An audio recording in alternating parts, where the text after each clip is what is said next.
ఈ కళ్యాణ లక్ష్మి విషయంలో వచ్చేవరకు ఇంకొక మాట కూడా చెప్తున్నారు కాబట్టి నేను అది కూడా క్లారిటీ ఇస్తున్నా ప్లీజ్ మీ ద్వారా తెలవాలి.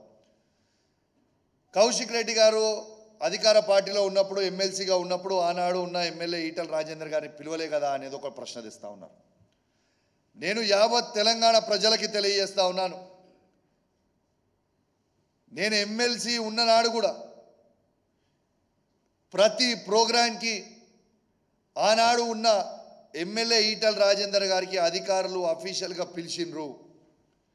కానీ ఎమ్మెల్యే గారు ఆనాడున్న ఈటల రాజేందర్ గారు వచ్చి ఆ ప్రోగ్రాంలో పాల్పంచుకోకపోతే దాని బాధ్యుని నేను కాదు కదా.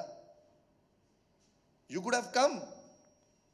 కాబట్టి దీన్ని ఒక దుష్ప్రచారం చేసుకుంటూ ఆ రోజు ఆయన మంచిండు కదా, ఈరోజు ఇవాళ ఎమ్మెల్యే ఉన్నాడు కదా, ఇవాళ ఈయన ఎమ్మెల్యే ఉంటే ఒకటి లేకుంటే ఒకటి అని అంటుర్రు. అది తప్పు. ఆనాడు కూడా మేము అధికారం ఉన్న రోజు కూడా శాసనసభ్యునిగా ఎమ్మెల్యే గారిని మేము పిలిచినాం. ఆ ఎమ్మెల్యే గారు రాకపోతే ఈటల రాజేందర్ గారు ఆనాడు రాకపోతే నేను బాధ్యుని కాదు. దాన్ని పెట్టి ఇలా చేస్తామంటే నేనేం ఊకునేది ఏం లేదు.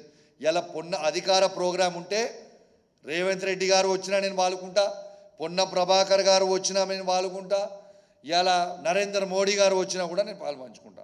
మీకు ఉదాహరణ చెప్తున్నా, మొన్న నరేంద్ర మోడీ గారు పెట్టిన పిఎం కిసాన్ ప్రోగ్రాంకి మొన్న మినిస్టర్ ఆఫ్ స్టేట్ సోమన్న గారు నా నియోజకవర్గానికి వచ్చారు. ఎస్, రిసీవ్ చేసుకున్నా, బొకే ఇచ్చిన, ఆయనతో పాల్పంచుకున్నా.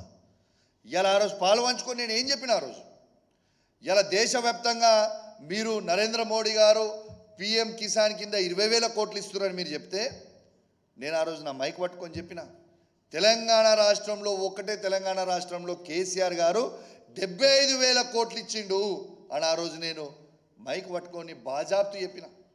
మీరు దేశవ్యాప్తంగా 20,000 కోట్లు ఇస్తే ఒక్క తెలంగాణ రాష్ట్రంలోనే ఈ భారతదేశంలో కేసీఆర్ గారు ఇచ్చింది 75,000 కోట్ల రూపాయలు.